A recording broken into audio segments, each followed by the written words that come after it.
participation in the event. You will also need to complete the online evaluation at the end of the event.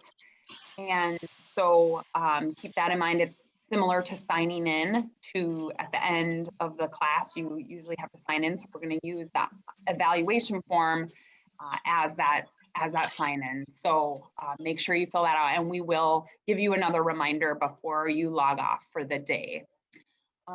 So before we officially get kicked off here, we would like to begin by acknowledging the original stewards of the land that we now work on, especially for a real estate forum. It's important to know and understand the past, present, and future of Indigenous peoples on this land.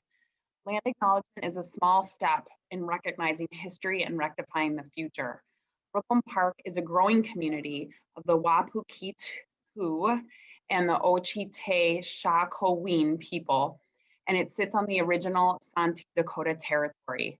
We pay our respects to their elders, past and present, and we extend this respect to other Indigenous peoples as we virtually meet today. Before we get into the agenda, I do want to thank several people here. Particular thanks to John Canara and Sarah Abe of the Economic Development and Housing team for planning all the logistics and doing all the invitations, and what a great turnout we have today, 88 people on the call, so a special thanks to them, as well as Claudia Diggs and the rest of the Economic Development and Housing team for providing technical support and host in the breakout rooms today. Also, we have a couple of council members attending who have signed up. Thanks to the EDA president and council member Jacobson, who I see on the call today. Welcome and thank you for attending, as well as council member Pa is also on the call. So John Canara would like to personally apologize for not having a delicious breakfast for you this morning. Perhaps you've all been able to make your own delicious breakfast or not. Coffee is my breakfast this morning, so I'm probably in good company there. But hopes to be able to host a breakfast for you next year. I know that's why you guys come to this event anyway, for the delicious breakfast, which is clearly not the case because there's 90 of you on the call. So we'll begin with a poll question this morning. The first poll question is, how long have you been a realtor in the area? I will do my best to pull it up here and have you answer the question.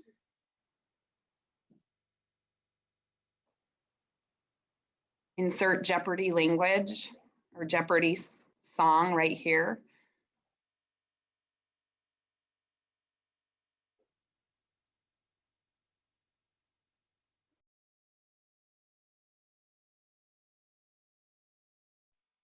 Two seconds, 1 second.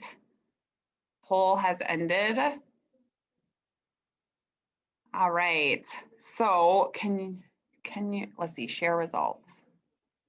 All right, so here is the results of the poll, if you can see them. 3% have been a real estate agent for less than a year, 10% 1 to 3 years, 9% 4 to 6 years, 7% 7 to 10 years, and the vast majority of you, 71%, have been a real estate agent in the community or nearby community for more than 10 years. All right, well, with that, we will move into our next speaker here for city updates, and this is City Manager Jay Strobel. Welcome, Jay. Thanks, Brianne. Good morning, everyone. We've got a great event planned this morning. Just give me a moment to share my screen and we will get into the presentation.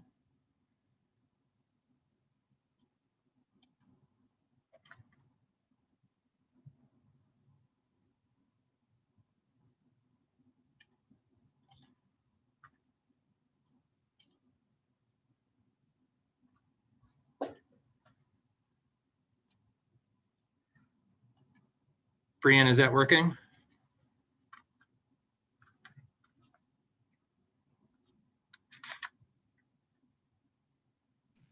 Yes. Thank you. All right, good morning, everyone. Again, my name is Jay Strobel, City Manager here in Brooklyn Park, and we're just thrilled that we have 90+ folks joining us this morning, so thank you so much. I want to start out by thanking you all for being ambassadors of Brooklyn Park. We know that you are on the front lines of attracting new residents to our community, and we're very appreciative of your work. This morning, I'm going to walk through a number of great selling points of Brooklyn Park organized around the following three areas. First is that Brooklyn Park is a united community with beautiful spaces and a thriving economy. So let me dive deeper into how we are united as a community. First, I want to share a little bit about the demographics of Brooklyn Park. And as you see here, we are the 6th largest city in the state. We're the 4th largest city in the metropolitan area. We're awaiting the 2020 census results, but as of a couple years ago, we're close to about 81,000 residents call Brooklyn Park home. And 50%, a little over 50% of those residents are residents of color. We are a relatively young community compared to the county, the state, the country as a whole. Our median age is 34 versus those other locations are about 38 for a median age. And about 1/5 of our residents were born outside of the United States, with a significant numbers coming from both Africa and from Asia. And 25% speak a language other than English at home, which you see some of the top languages here: Hmong, Spanish, Vietnamese, and various other African languages. So with these demographics, we strive to be a united and welcoming community, seeing the diversity of our residents as one of our greatest assets. I always like to say that we are a true United Nations community here in Brooklyn Park. While we are a relatively young city, Brooklyn Park is a community for all ages. As part of that commitment to our aging population, we are now recognized as an age-friendly city by AARP for our focus in having amenities and services, housing for residents, for those that are 50 or older in our community. Brooklyn Park is also known for community engagement, and especially that organic engagement that takes place in neighborhoods among our residents. In our 2019 resident survey, over 80% of our residents reported strong connections with their neighbors.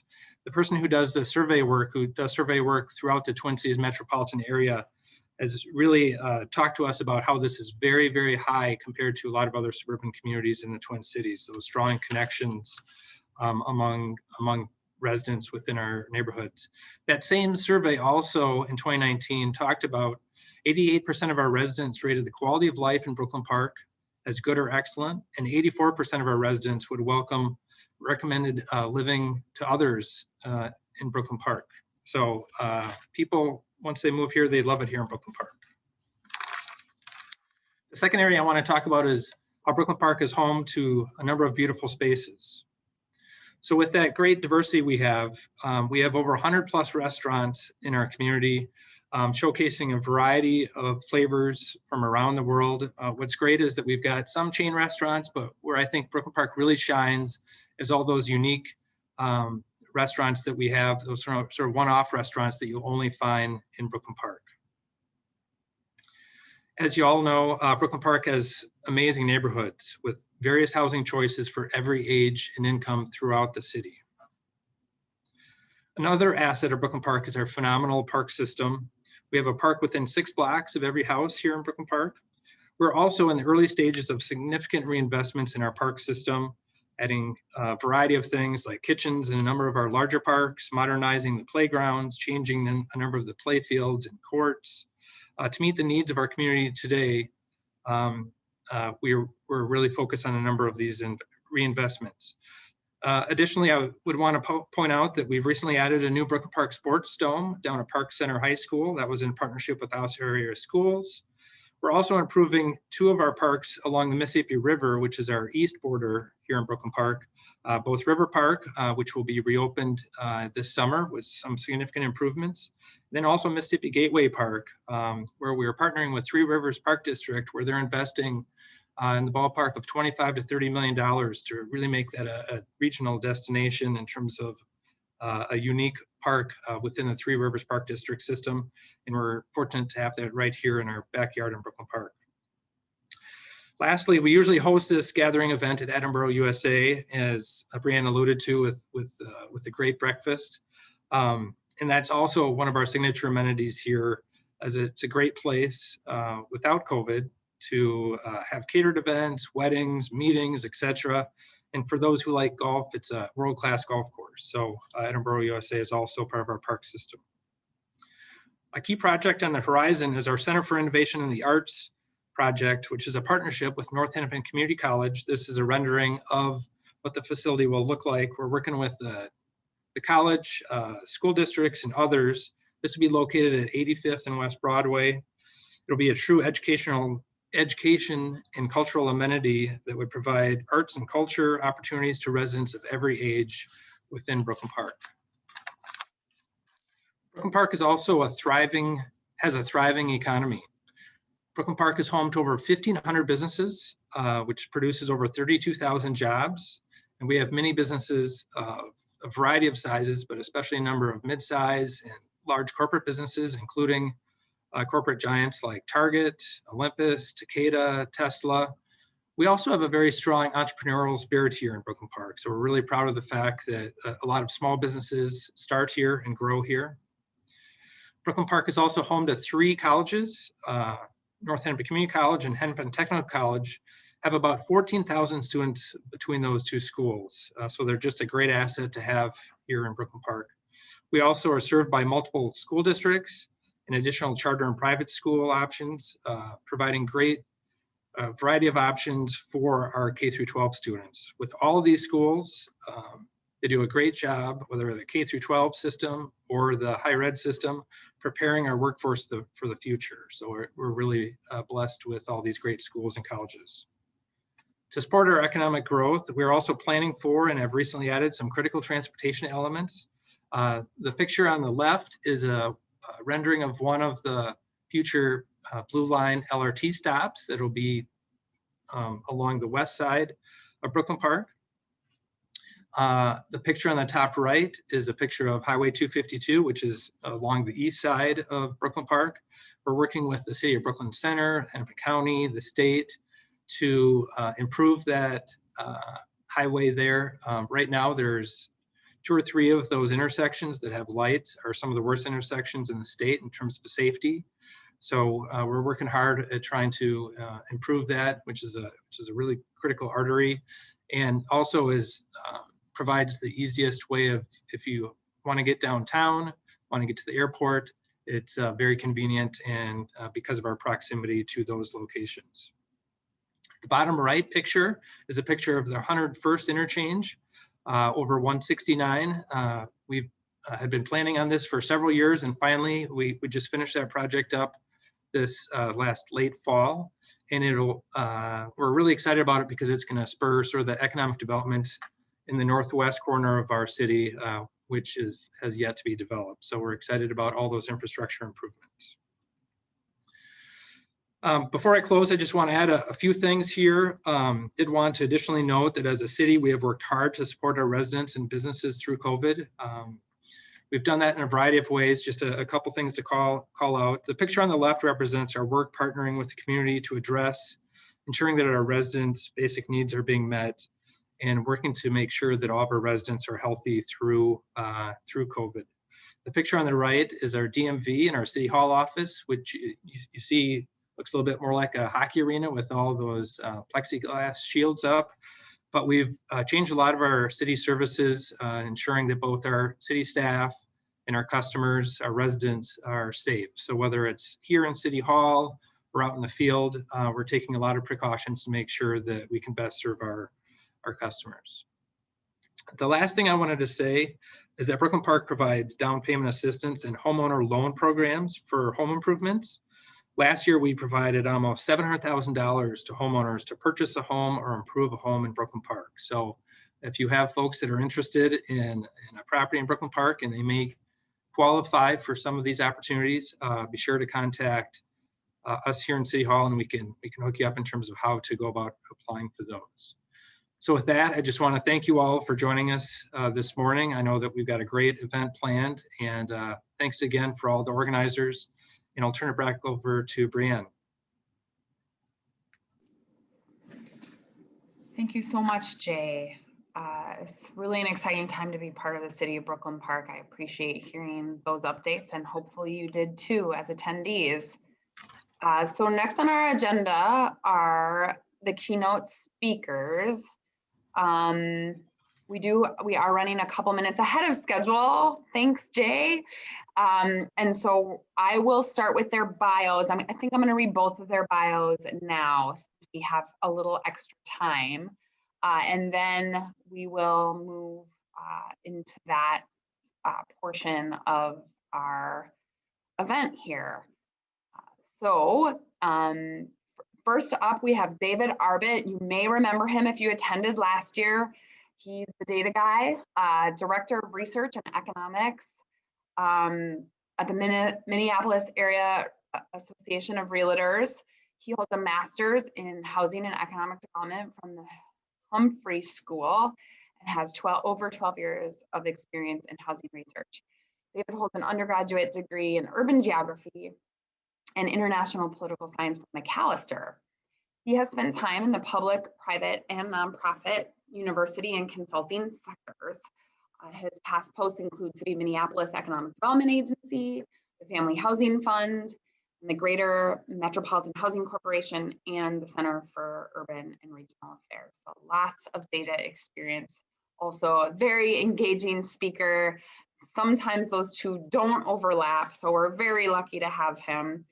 And then I will also go ahead and introduce our second keynote, and that will give them maximum time to present. Our second keynote is Nene Mati Keke. He has more than 17 years of experience in real estate and development, construction, and financial investment. In November of 2014, Nene was named Minneapolis Area Association of Realtors 2014 Realtor of the Year. Congratulations.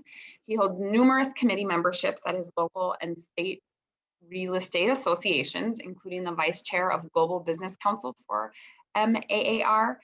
And on a national level, Nene participates in research and housing opportunities committees representing the state of Minnesota. In 2013, Nene was appointed by the National Association of Realtors to be the federal political coordinator and serve as the official representative of the real estate industry to Congressman Ellison of the 5th District of Minnesota. And I personally know Nene through the Sensible Land Use Coalition. He's very active in that and really brings a unique perspective to that group as real estate agent.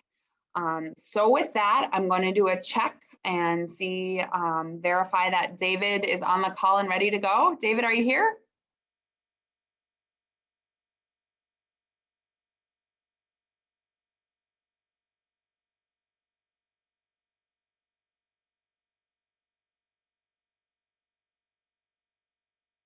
Okay, so we're gonna give David a couple minutes to get on and get set up since we are a couple minutes early.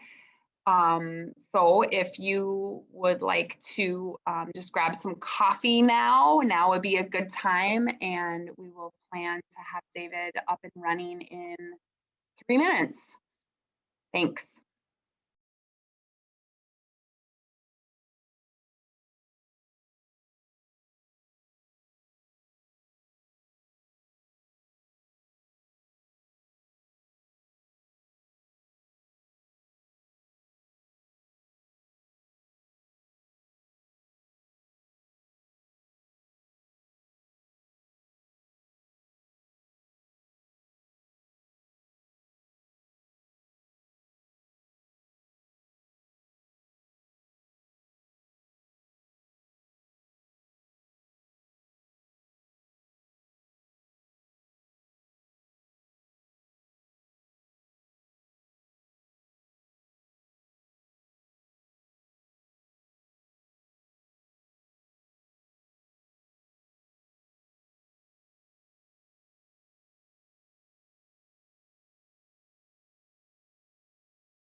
All right, David, are you here? It looks like you're on. You can go ahead and share your screen and get started. I don't know if David's having a little bit of technical difficulties right now. We're trying to get a hold of him offline, but if you're here, you can go ahead and share your screen and get started. We are a little early this morning. Okay. All right, there you are. Thank Here. you. You bet. Excited to be here. Thanks for having me, guys. All right, let's get my screen share going.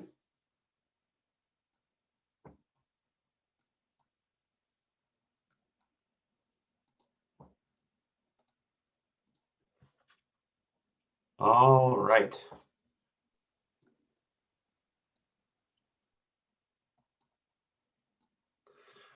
Well, welcome everyone once again. I want to give a shout out to the Brooklyn Park folks, John and the rest of the team for having me. I think, what is this, the 4th time doing this? And for some odd reason, they keep inviting me back. So I'm quite honored. So thanks to the team. Let's talk some housing market stats, shall we? It's been an interesting year. I don't know if you guys follow the news at all, but it's been quite an interesting year. So I want to talk through some of the changes we've seen in the market, perhaps some of what we feel might be underlying and kind of behind some of these trends, and possibly talk about a little bit about where we go from here. If that sounds okay, let's continue. Okay. Let's start with new listings. You guys can see we kind of came off our high point of roughly 2,900 back in 2007. And last year we had all of a little over 1,500 new listings. So the city did see a little bit of a jump last year, up about 4% in terms of new listings. But you will also notice it's really not lifting us up off of our plateau here, right? We've been pretty flat since about 2012. Now, what's going on? So here's where we look at a little bit of the trend behind the trend. This is from the profile of home buyers and sellers. This is an NAR report from the National Association of Realtors. So just be aware that this is national data and not Minnesota or Twin Cities data. However, I'm very confident that we follow this trend. I'm not sure if we're 11 or 9, but I know that we're staying in our homes longer. So median seller tenure, right? People used to stay in their homes 6 years. In this industry, we've been saying 5 to 7 years for decades, right, is kind of average. 6 right in the middle of that 5 to 7 range.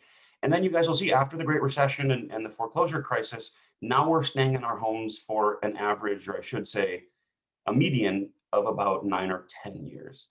So we're not listing our homes because we're staying there, we're aging in place. We are not finding affordable townhomes, well-located, well-appointed townhomes, single-level living for our baby boomers to move down to. We just haven't produced enough of that product. And then just inventory overall, right? People are staying put, they're remodeling, they're adding a home office or a home classroom, things like that. Well, this is a little bit of a challenge for us because sales activity is remarkably strong, right? We saw a 10% jump in closed sales last year in the city. And you guys also see, well, I suppose we just barely fell behind 2016, but outside of that, it's the highest level since 2009. So it's nearly a 10, 11 year high. And that's after a little bit of a contraction in demand here. And we kind of believe that's because of the inventory wall, right? People were running into the supply wall where they just couldn't find product to write offers on until all of a sudden, there's a demand frenzy. Inventory, we can breeze through this one because we have plenty of it, right? No, we don't. This is easily one of the biggest frustrations that's sort of driving the market, driving prices higher, market times lower, driving the ratio of sold to list price higher. right? Sellers don't have to take, sellers just don't have to take lowball offers when there really isn't a lot of competition, right? They're getting full price offers, sometimes more, and quite often in record time. So just looking at the figure, homes sold 60% faster, right? 59% faster in 59% fewer days. Sorry, days, why am I thinking days on market? Inventory, you guys, I apologize. The number of active listings is down almost 60% to 51. So we had 124 properties listed under active status at the end of 2019 versus just 51 properties that fell under active status at the end of last year, so just a couple months ago.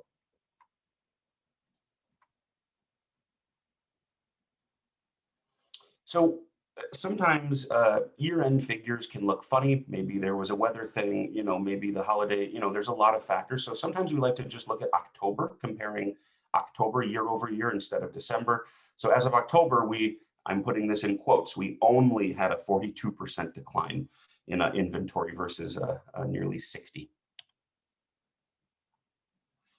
Prices, let's talk money. People seem to be interested in this. I can't figure out why, but they are. You guys will see previously Brooklyn Park hit a high of 230K. After the foreclosure crisis and the Great Recession, we rode the wave down to just about 1.25. And now you guys can see the trend. We have stomped ever higher, right? We've been marching higher to just about just shy of 285,000. That represented a 7% gain over 2019 levels, where we were at about 265. However, you know, up 7%, I suppose we were up almost 9% in 2018, about 10.5% and 11% in 15 and 16. So maybe not as dramatic a price jump as we're seeing in some other markets. All right, here's the days on market. Apologize, I was jumping the gun there. I just like days on market so much. So market times, you guys, how long is it taking to sell a home? Keep in mind, I know this is a virtual room filled with practitioners. So I know you guys understand the idea of seat on 10 days, and then you were off for, say, a coat of paint or a floor sanding or whatever, and then you're back on for 10 days, right? You're not going to fool us. We know you were actually on for 20 days total, right? 10 plus 10. So it's kind of a cumulative days, even if the listing ID changes. So 30 days, right? Homes sold 17% faster, from 36 down to 30 days. So we shaved just about a week off of our market times, right? So just about a month, right? That's the median. Just about a month where homes are taking, half the homes are taking over 30 days. The other half the homes are taking less than 30 days. How much are sellers yielding or realizing of their asking price? Well, I'm glad you asked, because sellers are getting a very strong 100.5%. I'll say that again. On average, Brooklyn Park sellers are receiving 100.5% of their asking price. So not only are they getting 100% of their asking price, they're getting 0.5% on top of that for good measure, right? Because we have a competitive environment, because we have lots of multiple offers, because we see more competition out there than usual, because demand is historically strong and inventory is quite weak. So that's kind of the result that I guess we would expect. You guys also notice, right? We never really broke 100% in this 03 to 05 period. So really kind of speaks to the strength of this market and to the desirability of the city. Yes, months of supply. 5 to 6 months is historically balanced. Some say 4 to 5, maybe 4 to 6. I kind of broaden that out. Anywhere from 4 to 7 months of supply is relatively balanced. Obviously, 4 months is leaning toward a seller's market. 7 months is leaning toward a buyer's market where buyers are in control.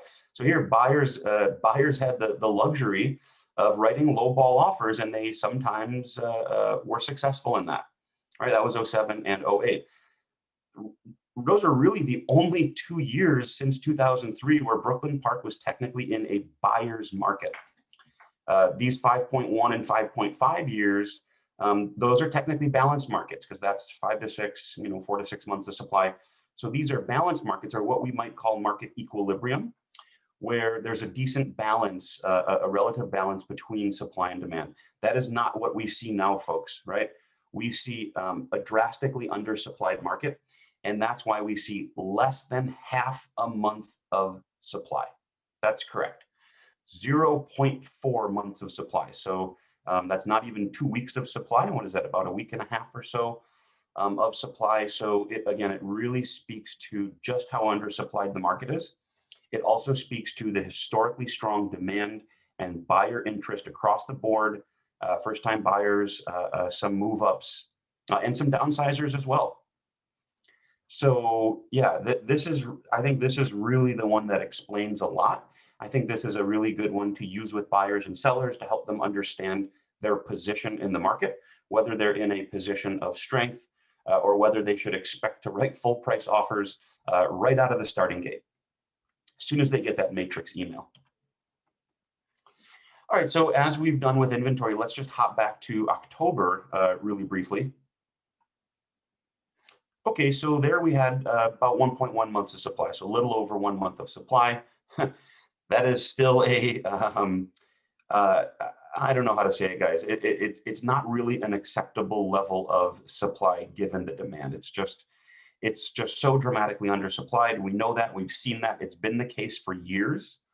But yes, it reached a new record low, right? 1.1 months of supply. We've never had that tight of a market in, you know what, I'm confident saying 20 years.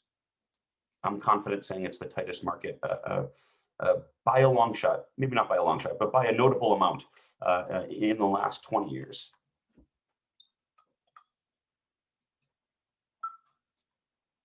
Let's transition a little bit and talk about perhaps some consumer trends. How have down payments changed over time? You've got first-time buyers in dark blue here. You've got your repeat buyers in the lighter blue up here. And then you've got kind of everyone smashed together, right? All buyers here in blue. So you guys can see there was one point where first-time buyers were putting 2% down, right? And that's a median. Meaning what? Half the buyers were actually putting less down. Perhaps that should have rang more alarms back then than it did, but we are where we are, and it is what it is, as my grandma says. So first-time buyers are getting to about 7%. Repeat buyers, however, with the equity from their previous property, are able to put down about 16%. And that's a median, so half are doing over that. By the way, guys, some are doing 25, some are doing 50%, some are paying 100% cash. So just know that as a median, it kind of gives us, you know, what might be typical.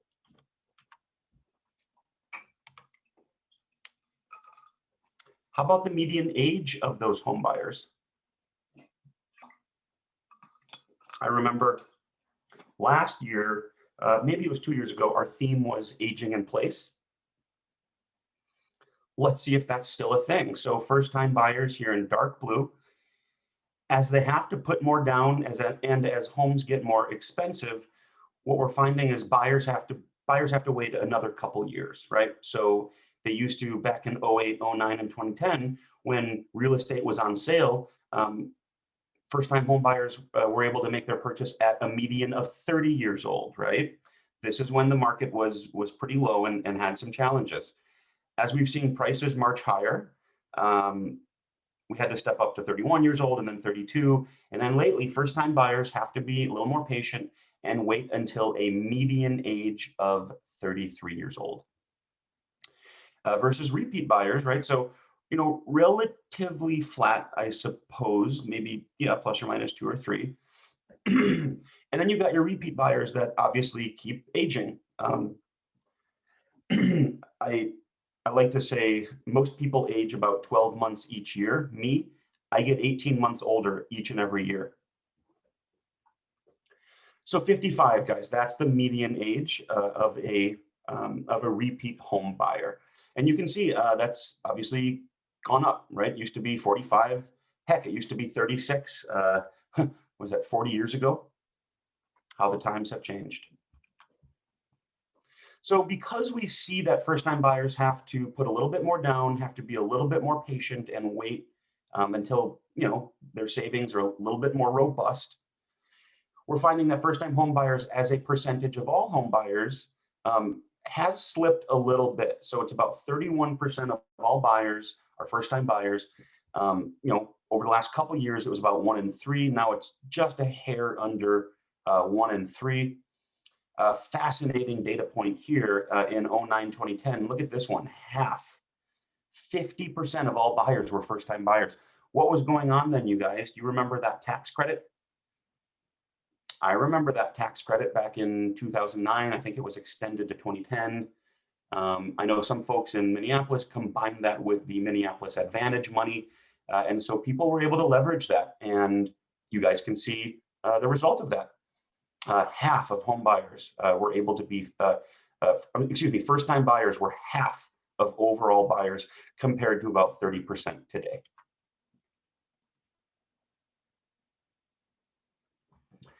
Just what the heck is going on with interest rates? Can anyone help us explain this? Fine, I'll do it. So take a look at what's happening with interest rates, you guys. Our latest data point, what is that, from about a week ago, 2.8, 2.81% on a 30-year fixed. That's unheard of. Excuse me, let me walk that back. I think we hit 2.67, so about 2.7 was our, as far as I can tell, it's our all-time low, going back to I think 1960 or 1970. So quite a quite a low, and it's a good thing that this is low, right? So I want you guys to think with me. Back in 2006, right? That's when prices were at their kind of previous peak, right? But I want us to note that rates were actually flirting with 7%. Right? Rates were flirting with 7% back then. Even though prices are higher now than they were in 06, right? Payments aren't necessarily higher. Why? This is a monthly payment business, right? Even though prices are up here compared to here, right? Payments are actually a little bit lower. And right, you don't have to guess what's driving that. Of course, it's interest rates. So this has really been a saving grace, kind of a blessing for buyers. And the way I like to say it, the way I like to think about it is extremely attractive and historically low interest rates are able to partly offset some of the challenges and frustration caused by rising prices and some of the harm or deterioration in affordability in our region brought on by rising prices. So again, this is a saving grace. This really helps to offset rising prices, helping to preserve at least a little bit of affordability. Do we have an affordability challenge? You bet we do. However, I think we'll see in a few slides, you know, maybe from a payment perspective, maybe there's another lens to look through in terms of a payment perspective. So you guys can see end of 2018. By the way, you know, I think this is what, this is partially responsible for some of the slowdown in sales that we saw in 2018, because look where rates went, right? We almost touched 5%. I think we hit 4.94%. Now, if you ask some folks who purchased homes in the in the early 80s who were so fortunate to get maybe, I don't know, 12%, 14%, 16% interest, you know, they'll laugh at you. Those guys will laugh at you when you say 5% is a high interest rate, right? It's a historically attractive interest rate. 2.8% is an even more historically attractive interest rate. But you guys can see since 2018, this figure, this rate has been coming down. We are talking about a 60% plus decline, right? From almost 7 to under 3. So that's more than half. It's more than a 60% decline in interest rates. Really a remarkable finance environment. Okay, let's talk market share for just a few minutes here. Let's do a time check. I see 9:18, so I think we're doing pretty well. Market share, you guys. This plate color is the pie that I have eaten. This kind of maybe pumpkin or, I don't know, sweet potato color is the pie that I have not yet eaten. Okay, anyway. So single family market share, right? This is an interesting market where perhaps historically and more traditionally it was single family. Over the last few years, we have seen some, perhaps heightened townhome development. And that's a good thing, right? It's a good thing. We talked about how some of our boomers and others, appreciate that and are really interested in that. And that's what they want. They want a community, right? They want maybe, I don't know, maybe some sort of common space, or they want some affordable townhomes where if they sell their, let's say I sell my $450,000, $400,000 single family home, I'm looking at downsizing to maybe a 300K townhome or 325. And with my 75 in savings, right? I want to travel. I want to see my grandkids. I want to eventually maybe go on a vacation. I want to have a meal and drink some wine and maybe go to the Guthrie and see a play. So we're finding that some of our aging boomers are struggling a little bit to do that because of the trends that we've been discussing, because of what we know about the market. At one point, 80% of the sales, 80% of the deals in 2013 were single family, right? 80% were single family. Now, a little under 70%. So you guys can see over the last 2 or 3 years, we've been about, from 68 to about 70%. So still, vast majority of the market is single family, but a little bit less than we've seen in the past, which is, of course, interesting. Now, let me just beat that dead horse for 10 more seconds. We have a supply crisis. One of the ways out of that is, some of you will give me a dirty look for saying it, but the D word, density, right? Density. Townhomes have a little bit more density, a few more units per acre than our friends who are building and living in single family. Nothing wrong with single family. Single family is wonderful. However, we do need to think about density a little more closely if we're gonna be an area where more people can buy property, if we're gonna be a region where we can have an even higher home ownership rate, if we want product and supply out there for you guys to sell, we're gonna need to think about how to add more units per acre.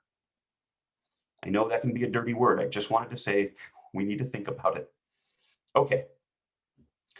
So, all right, these next few are gonna be pretty interesting as well. I hope I'm not saying that about all of my funny little charts here.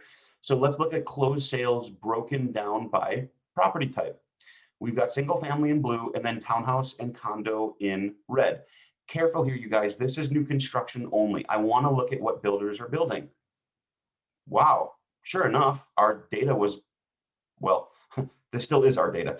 Our MLS data is quite accurate and quite consistent, right? Look at closed sales single family. This is where your builders were doing a lot of single family in blue. It appears as though something changed, and we saw single family new construction activity fall off a little bit as we saw townhouse condo activity continue to rise. So quite an interesting trend. Whenever we see an X here, kind of like we're seeing here, right, our trend lines are crossing. Something is changing, and we can see what it is. Pretty fascinating. I hope you think so too. Okay. Sales over the last 12 months. So let's just kind of break this down. So this is in the city. This is all properties, not just new construction. All right, so closed sales in January over the last 12 months. All right, single family up 11.5%, townhouse condo up about 10%. Nothing to really write home here, to write home about yet. Okay, that's 12 months. How about just the last 1 month? Okay, single family deals up 14%. Okay, so townhouse condo up not quite twice as much, but 24%. So stronger gain in our townhouse condo segment. However, let's just benchmark these numbers, guys. We're talking 7 out of 50, and we're talking what, 5 more out of 21. So there's our roughly 25% gain. Let's talk about the money. Show me the money. This is median sales price over the last 12 months, broken down by single family and townhouse condo. Single family, 300,000, right? Up 7%. So that's the median, meaning Half the homes in Brooklyn Park sell for under 300,000. Half the homes in the city sell for over 300,000. Townhouse condo, it's more like 230. So half our deals under 230, the other half of our deals over 230.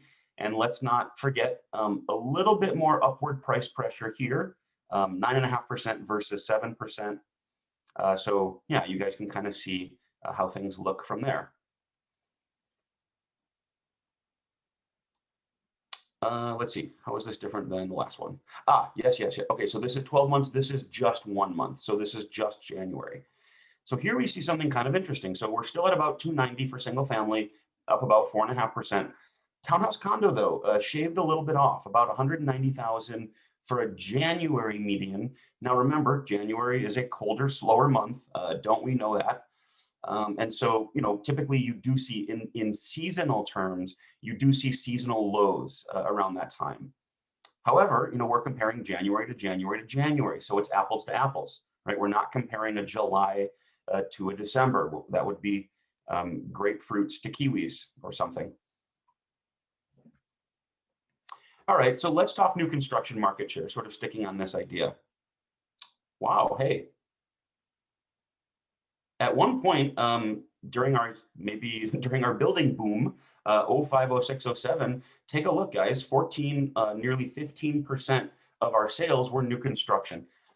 Let me back up for just a moment and say, North Star, our MLS data does not capture the entire new construction market. What do I mean by that? Sometimes builders don't. Sometimes builders don't put their data into the system. Sometimes they don't want to offer compensation to competing brokers. That's okay. We think they ought to do that because it tends to sell properties faster, and cooperation and reciprocity has really proven to work nationally and internationally. However, we do at least really request that they enter their data as comp sold so that we can see the data and everyone can kind of benefit from that transparency. Now, all that is to say, when we show 14%, the truth is probably more like 15, maybe 16%, typically maybe 1.5%, because we are undercounting a bit because we can't capture what we can't capture. However, so that is to say, I'm 95% confident in these figures, but I'm 100% confident in the trend, right? So our builders went away, right? Almost went away from 15% down to maybe 5 or 6% after the recession. They came back a little bit, and you guys can see we've been pretty flat from about, maybe 6 to 8%, pretty flat over the last 7 years, roughly. Land is expensive, so is lumber. Our builders are feeling it. So are regulatory costs, by the way. Let's not overlook that one. I think it was the past president of Housing First, formerly the Builders Association of the Twin Cities. I think his name is John Rask. He used to say, what's holding back new construction, right? It's the 5 L's: lots, labor, lending, lumber, and laws. I love that. I think it just sums it up so nicely. I'll say it again. What's holding back new construction? Lots, labor, lending, lumber, and laws, or regulation. Okay, this is a single family only. So here we see it, guys. Look at new construction. Single family only down 77%, from 31 down to 7. Look at existing homes, right? Single family existing. You see a lot of demand there. That's where we're up. There just aren't a lot of those, so we don't see sales activity rising. How about townhouse condo? There you have your condo new construction, you guys, up about a third, up roughly 33%, from 53 to 70. Now, even though that was our biggest gainer, it's still a relatively small share of the market compared to previously owned or existing homes. Now, I think we knew that. That's probably not new information. How about median sales price, single family only? So here's where you see your single family new construction at about 4.25, right? 425,000 for newly built single family homes over the last 12 months. Existing, just about 300,000. Oh, we are coming at time, so let me race through just a few more of these. So median sales price, new construction for townhouse condo down to just under 300, although existing for townhouse condo up to 207. So more affordability here than here. You see demand rise as a result. All right, here are my 5 L's. I jumped the gun, forgive me. 2 or 3 more, you guys. Distressed market share. This is a shocking one, right? I don't know how many of you guys are aware that over 70% of the sales in the city in 2009 were either foreclosures or short sales, right? Last year, it was just over 1%, right? Which is consistent with pre-bubble, right? Pre-bubble levels. And so you guys can see just how much this has come down. Now, the reason I threw this in is because we're watching it. We have to watch what's happening in the policy world around moratoria and forbearance and all that fun, exciting stuff. So it's important to monitor this. And I think this is nearly my last one here. How about the deals above 350,000, right? What's happening in this segment? I see really strong growth from 2019 to 2020. We had about 310 deals last year that were over 350K. You guys can see how that compares to the bubble and the sort of valley of the Great Recession there. All right, homes about 1,900 square feet. It's been pretty flat for a long time. I won't dive too deep into that one. Median sales price, Brooklyn Park versus Brooklyn Center. This gap has remained a pretty persistent gap, but the trend is the same, right? Just a little bit of a gap. How about Brooklyn Park versus the Twin Cities? Brooklyn Park in blue. You guys can see, right? Twin Cities prices, right? A little bit effervescent, a little bit higher. You see a lot of new construction in Blaine and Lakeville and Woodbury and Wayzata, and so that can drive the Twin Cities figure higher. Brooklyn Park has retained some of its affordability, and that's a good thing. That's a selling point, right? I already talked rates. I'll skip that. And I just want to say, guys, use these stats to answer questions, right? Are we in a buyer's or a seller's market? Use months supply of inventory. How do the property types compare? Townhouse condo versus single family. How long will it take to sell my home? Days on market, right? We have a stat for that. So please do use this stuff. And with that, my friends, I will stop in the name of love and open it up for any Q&A, or perhaps turn it over to my good friend, Nene Mate KK.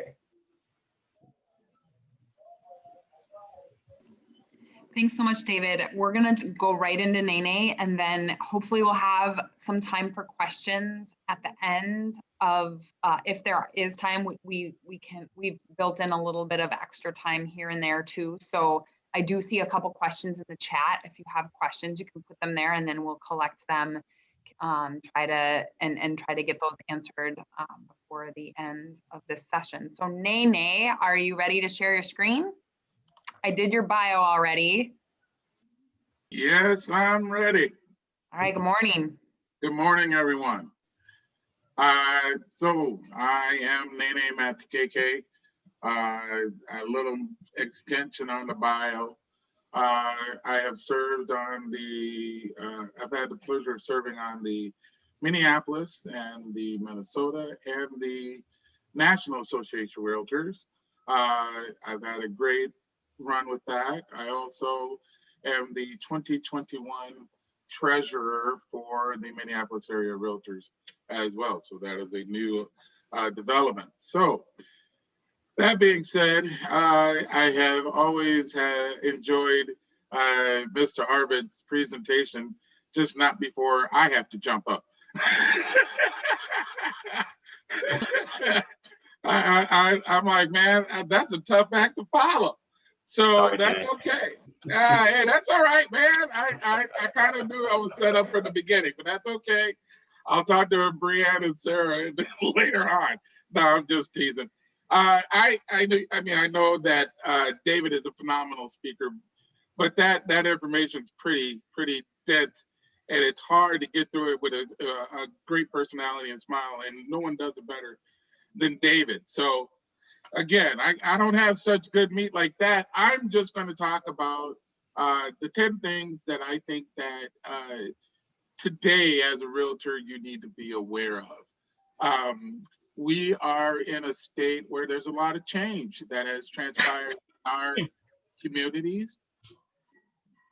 And then also our industry as a whole. So it's not like prior to 2020, if you were in the business, that is gone. How we've done business prior is, we won't see that maybe ever again, or we'll see some remnants of what it looks like, but not what we actually are accustomed to. So let's talk about that. Why, what has transpired? 2020 was a very impactful year.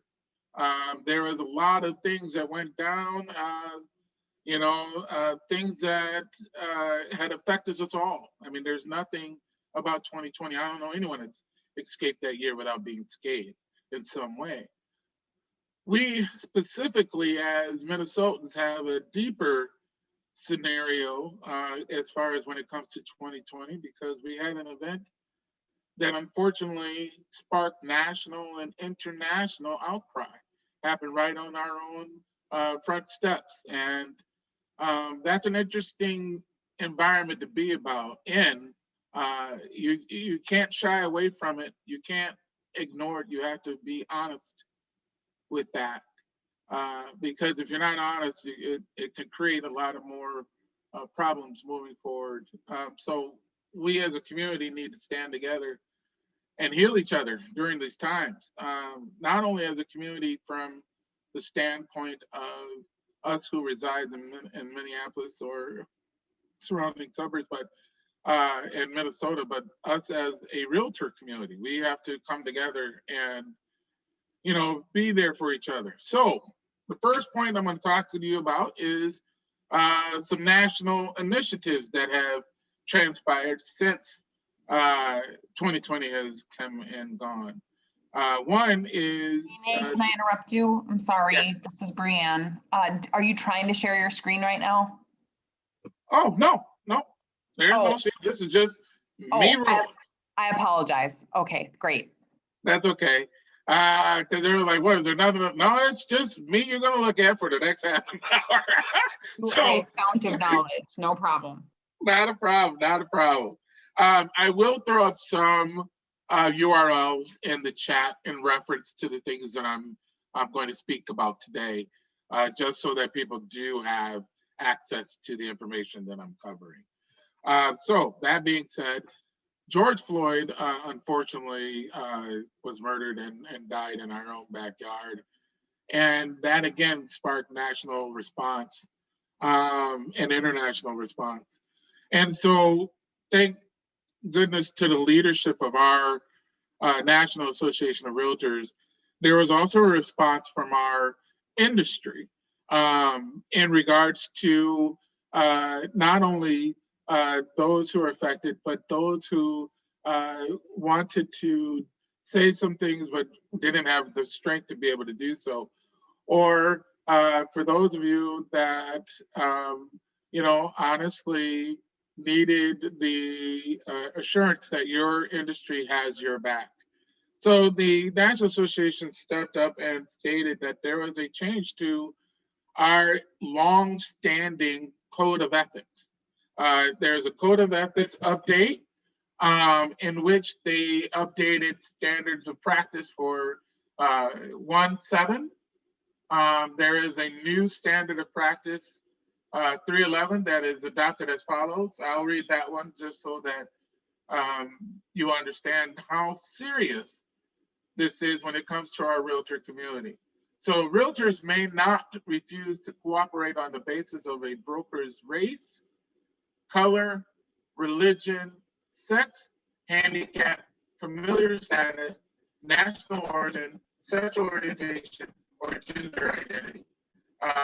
And this is now updated into our code of ethics, so do know that. And also know that the standard of practice for 12.2 was deleted and the standard of practice for 12.1 was revised. All right, that has now states, unless there is receiving no compensation from any other source for their time and services, realtors may use the term free and similar terms in their advertising and others representation, provided that all terms governing availability of the offered product or services are clearly disclosed at the same time only if they're clearly and conspicuously disclosed by whom they're being in respect to the amount of payment. And there's basically you can't do switch a route, but that had to be it. So it's not just in relationship to race matters, but we needed to clean house a little bit on our code of ethics.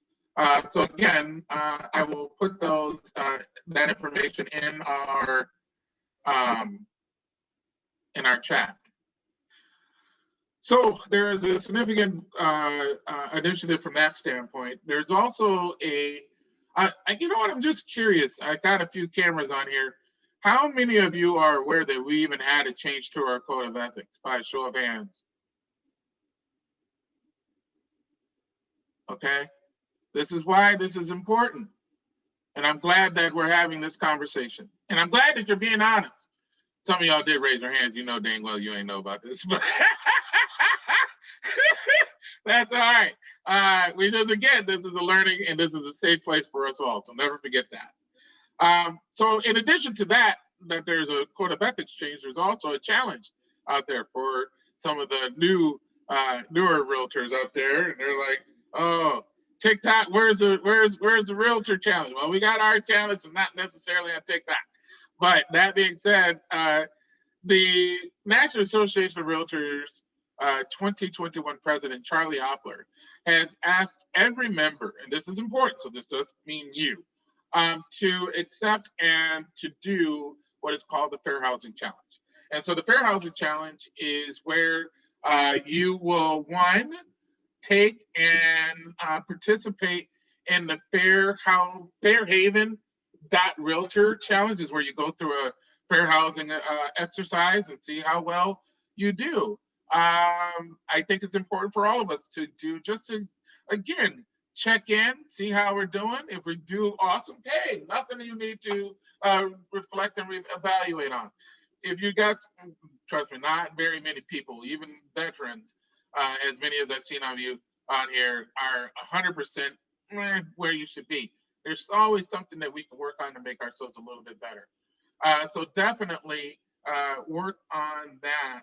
I will add that to the chat as well. A part of the challenge is not only taking that Fair Haven exercise, again, just checking in, if you don't mind.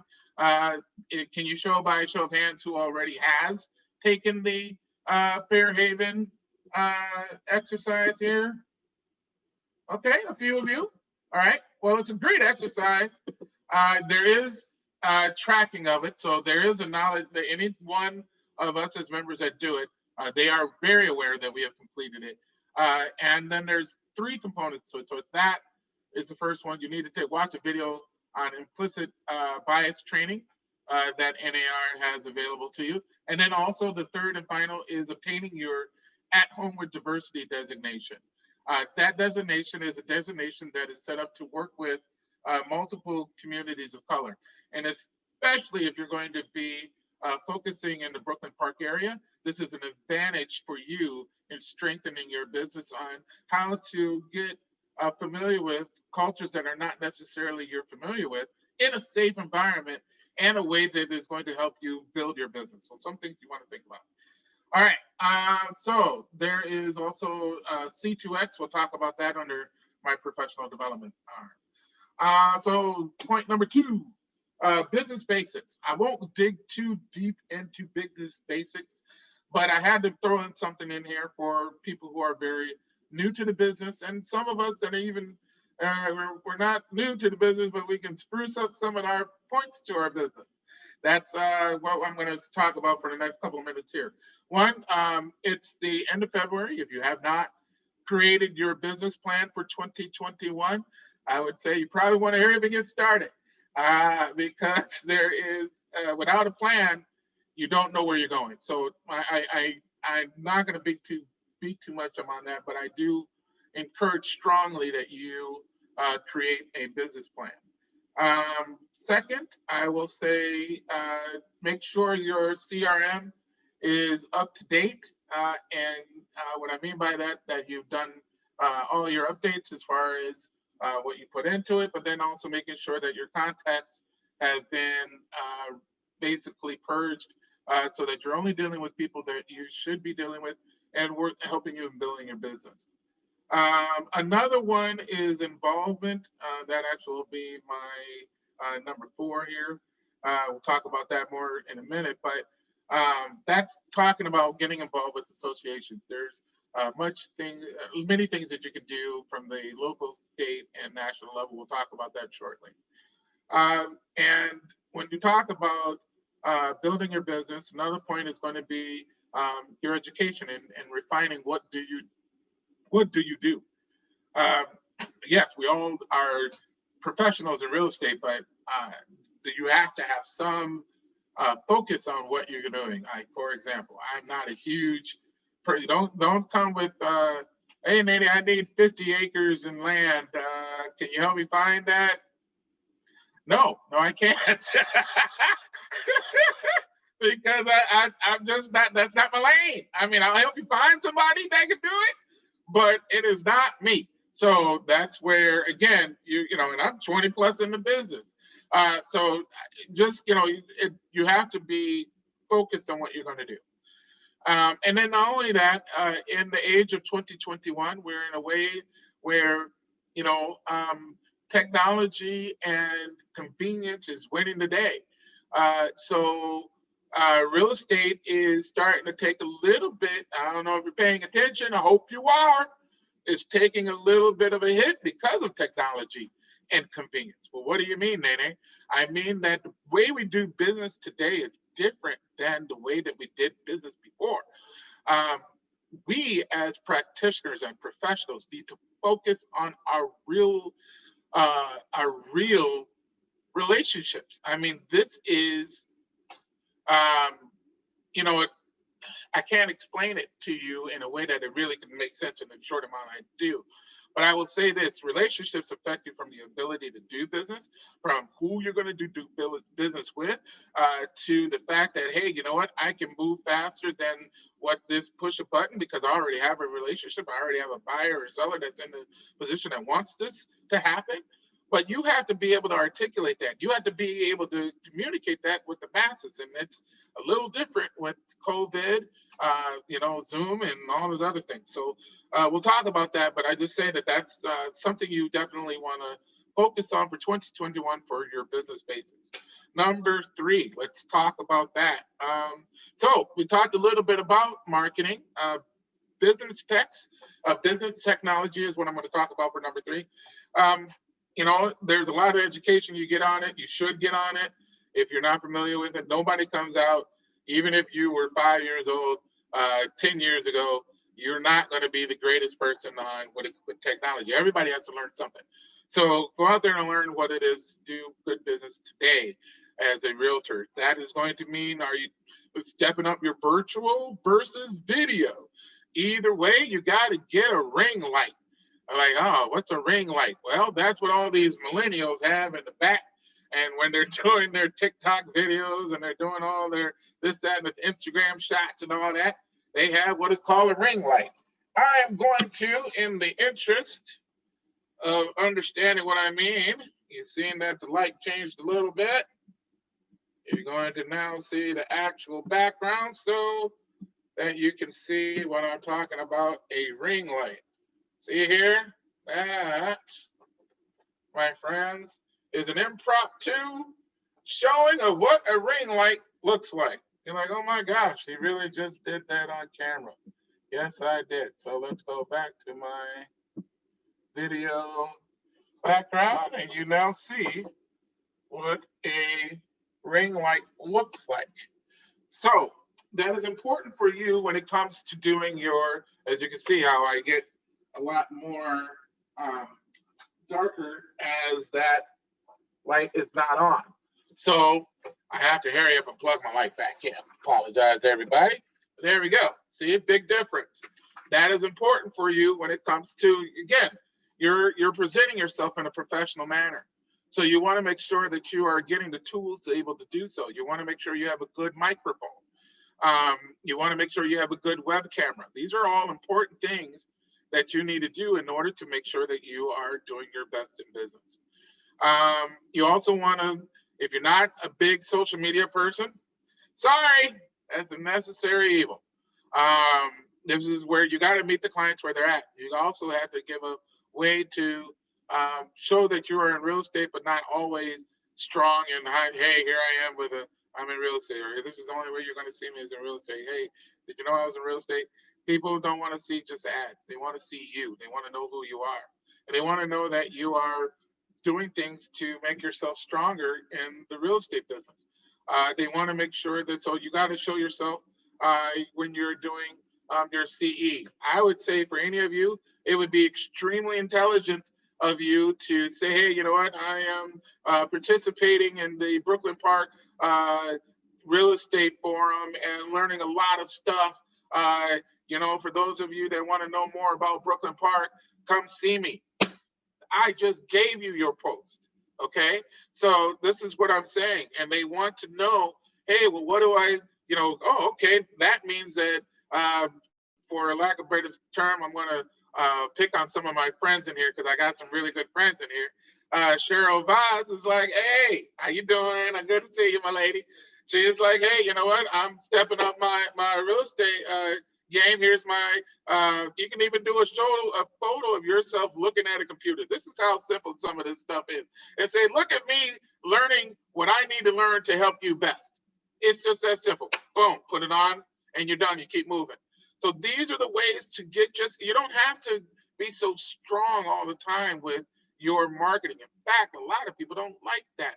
They want to just say, hey, okay, you know what? Cheryl is in real estate and I am looking in Brooklyn Park. Let me reach out to her. Okay. So this is ways that you can build up your social media game.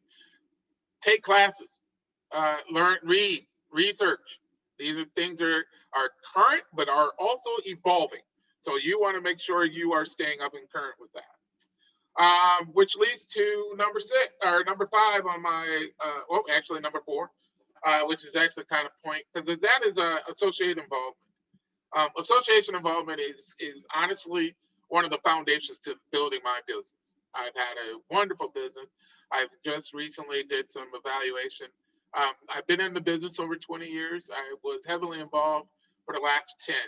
And I can't tell you the transformation that it has done from me and my business between the last 10 years.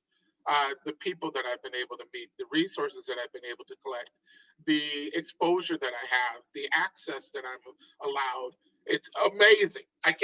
Now it's up to you. A lot of you at this point, I know, because I'm there, okay? You're not. So that's fair.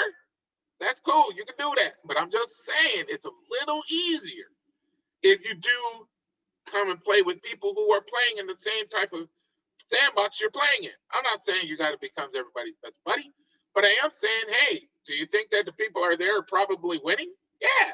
Do you think that you can learn something from them? Yeah. Do you think you can probably grow your business a little bit because of that interaction? Yeah. And not only that, look at it from a consumer standpoint. Think about it. If you are a doctor, you got your doctor's license in 1992, and you say, okay, doc, but I want to see you. I'm interviewing you. I'm getting a surgery completed, but I wanted to see how much are you staying on top on current trends. I know you've been doing it long, 92 years, I got it. But, it's 2021, so there's a lot of technology developments that has happened. What can you say that you learned of that? Oh, shoot.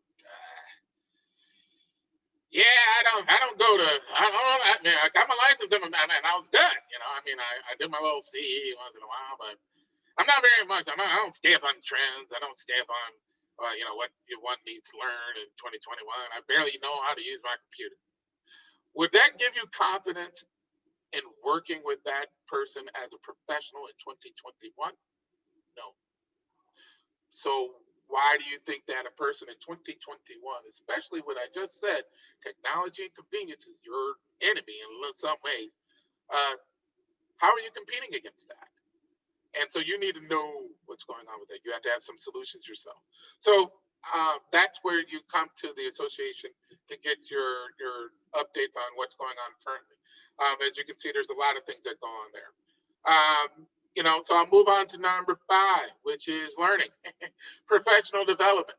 That is also another thing that I think really will begin to start to set you apart. I don't look at CE as my only way that I am going to do my professional development. I have paid for many courses that were online, I get no credit for. I paid for many courses for where I flew to another destination to get no CE for it. This is your professional development. This is your investment in your business. So this is not something that you can kind of ignore or put to the side or not do. You want to make sure that you are strengthening yourself, because again, if you're competing against someone like myself who is done a lot of their professional development, it's going to be a hard competition. I ain't gonna lie, because I set myself up that way. So get your designations. Get for the the area that you want to focus. Get your information on that. If you want to work with the senior market, get your senior real estate specialist designation. If you want to work with first-time home buyers, get your accredited buyer's representative designation. If you want to focus just on listings, get your seller's representation specialist designation. These are things that are going to set you apart. Okay? If you work with the international community, get your CIPS. There's a lot that goes with the CIPS. You say, well, what's that? Well, one, you get access to a whole nother level of directory. See, because you got to understand, it's not just realtors that are in the national page, but there's realtors on the international page. How do you communicate with that? Someone says, hey, you know what? I want to be able to buy a property that's in Ghana. Where do you, it's like, I get it. I will give you all the resources for these people. I got you. But my point is that if somebody says, hey, you know what? I want to purchase a property in Ireland, relocate in Ireland. Can you help me? Who would you talk to? I know who I would talk to. I have a good list of people I talk to, but not only that, you have a great Irish realtor in our own midst. Claire Killen is killing it, and she's an amazing member. If you do not know her, you should get to know her. If you have some interest in building relationships with Ireland, amazing person to do so. So again, you should focus on your professional development. I also want to quickly mention the National Association of Realtors has another designation that is of no charge. It is included in your membership. Now, why I say it's included in your membership, because you already paid for it. So it's up to you if you want to take advantage of what you already paid for, or let it just sit on the shelf. Hey, it's part of your money, doesn't matter. What's that? It is the Commitment to Excellence designation. We as realtors I hope you do understand that your realtor is your first designation that you receive. Here's some fun facts that you need to know. I don't know if you know this. I'll be curious to know. Curious, yeah. You should all know this. Where did the term realtor come from? Who was the first to originate it? Anybody want to put that in chat? I know you veterans that know. I know you veterans. So if I see your name up there, Jerry, don't you put nothing. All right. Nobody? All right, fine. Hey, Jerry, I got 2 Jerrys, and I both know that both of you are out here, so you cheated Mr. Teacher. That's okay. You helped out these people. That's good. What am I saying? We, as the Minneapolis area realtors, are the originators of the term realtor. So this is a historic fact that you should know. We also are the third association that is the founding association to the National Association of Realtors. You have a lot of history with our Minneapolis area realtors. So I encourage you to know that. The more that you know about that, the more that your clientele will be impressed and knowledgeable that you're like, okay, they're not just a transaction agent, they actually care about their industry. So the first designation you get and becoming a realtor is the realtor designation. There's another one that is no fee. It's called C2X. You can go to C2EX.realtor. Again, I'll put this all in the chat as we move forward. Trying to hear if we get through the rest of my stuff so that I can keep you guys going here. Social good, I won't need to go too deep into that, but I will say this phrase, and I'm coined this phrase, so no, you cannot take my phrase, but at the same time, use it. Building your business by building your community, okay? You need to be able to do so and, you know, put that together, because of the fact that I don't know anyone that is going to not want you to have some understanding of your community. They want to see you involved in the community. That's another great post. Hell, go out your door, go 2 blocks down, find a piece of trash, say, hey, take a video of your phone out, say, hey, I'm cleaning up the community. You know, if anybody wants to join me, send me a shout. No one's going to send you a shout, but they will send you a shout, say, hey, you know what? That's a good person. I might want to work with them just off of that little video or clip. So again, great ways for you to build yourself. And then also pay attention to the fact that, you know, the Brooklyn Park gives some great points in regards to the parks and their redevelopments that was presented. You know, you're working with an environment that is huge on engaged community, as they said. So you have a great opportunity there. You know, number 7 is realtor safety. Here's my thing about realtor safety. It's very important, to the point where it is something that we in our own backyard need to pay some homage to, because we lost one of our own, not just a person who was a realtor, but a actual Minneapolis area realtor. The member's name was Monique Ball. She unfortunately was murdered during a conducting business. So here's important for you to understand. This is very real. You all have your access publicly, so anyone can get a hold of you. You want to make sure you start to set up some practices that are going to be cognizant of today's time. You can do what? Well, one, you can sit there and do a virtual meeting with someone before you take them out on a showing. You can make sure that they're pre-approved before you take them, put them in your car or go and see them. There's a lot of different ways. You can make sure that they can take a picture of their license or driver's or photo ID and text that to you before you meet with someone. Know and put your own safety measures in place. And then also at the time of the year, make sure you're wearing appropriate attire and moving forward with that. Number 8, that comes into COVID. There's a different way to do it today. And there's even a notice as recent as, okay, the notice for COVID's update is as recent as November 23rd. So there's things that you want to, from a national level, that you want to look and do in your research. Go to NEA.Realtor. I'll set up a lot of these links in the chat. In closing, I will just mention your growth of business. Be cognizant of, because if you do all the other previous 8 things, I guarantee you your business will begin to grow. So therefore, I encourage you to invest in your system, software, and services. I actually say system, software, and services. Oh my, a lot to worry about, but that's something you want to invest in. Number 9, that was number 9. Number 10 is just understand risk management. Make sure you're cognizant of your cyber security, your data security. Look at updates on the National Association of Realtors. I'll put some information in regards to that. And then also be aware, for those of you who are new agents, a lot of you are veterans, but that's still, be aware of the form changes in August 1st, and always note what those changes are, incorporate those into your business. And last but not least, you know, serve on the local, the state or national level board of directors and or committees. The committee for I found a lot of value in is on the local level is the diversity committee, the global committee, and the governmental affairs committee, of which I've been all a member of. The state level diversity, the global, but then not global, but government affairs committee, but then also the professional standards committee. I would highly encourage you to participate there, and then several committees on the national level. That is my time. Thank you, everyone. I went a little over, but that's okay. We got a little room in there. Thank you so much, Nene. Thank you, David.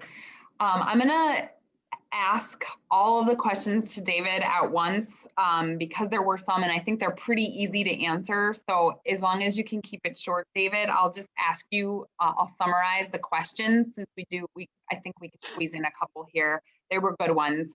The first, there are basically three. One is, what is your crystal ball for price and interest rates in the next year or two? Price predictions and interest rate predictions, because that's such an easy question to answer. And then the second is related to the net sale. Is there any data on sale minus closing costs?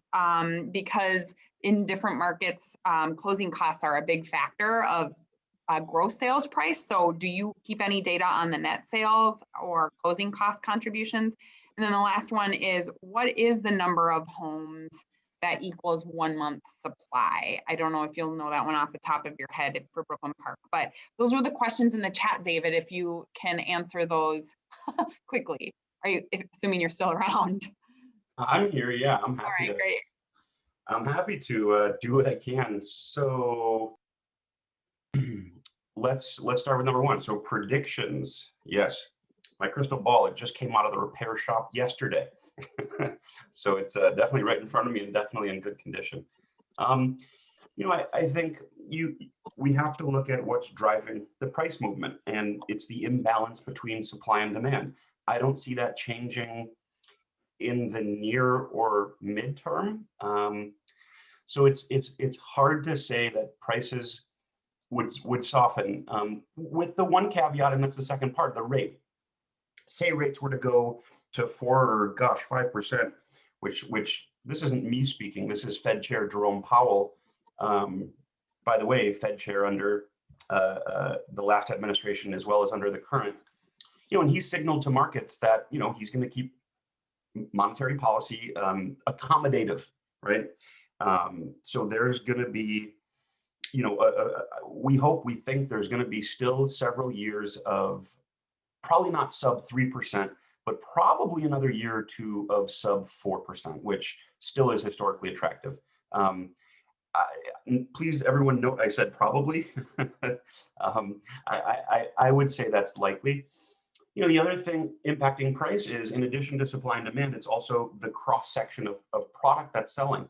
Are we skewing toward bigger homes? Are we skewing toward luxury homes?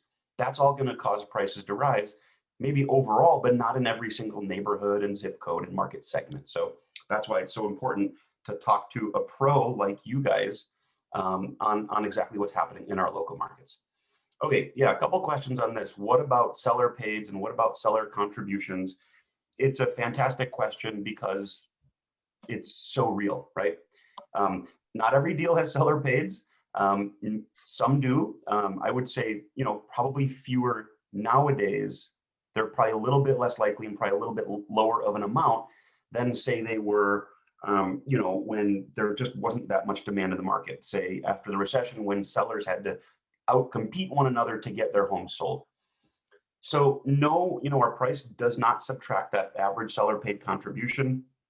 However, let's say, what is it, an average of, I think Jerry Moskowitz said it's an average of, maybe 2-3% of sales price. So you can do the math and kind of take that 3% of our typical sales price, which is 300 or 305,000, and then kind of deduct that and get at a better net to seller, type of figure. So no, we haven't done that. Yes, we're thinking about it. Look for that in a report near you in the next year or so, hopefully. Number of homes that equal 1 month of supply. This is a good question. So metro-wide, we're at about 1 month of supply, and we have about 5,000, maybe 5,100 actives in inventory. And then we're selling about 5,000 deals per month. We're doing about 5,000 home sales per month. So 5,000 in inventory, right, and 5,000 in sales equals 1 month of supply, because 1 month of 5,000 sales across the Twin Cities would clear the market of the 5,000 actives. So that's where we are right now. For Brooklyn Park in particular, I could jump in really quickly. So let's go using our InfoSparks tool. So in Brooklyn Park right now, we have 47 active listings. Closed sales, let's see, somewhere between, maybe about maybe about an average of 100 a month or so. So yeah, we would, to get to 1 month of supply, we would need about 100 homes in active. And right, that's perfect math, you guys. 45 actives versus 100, right? That's where we get our 0.4 or 0.5 months of supply. So that math works out perfectly. We're looking to double our actives. That would get us to 1 month of supply.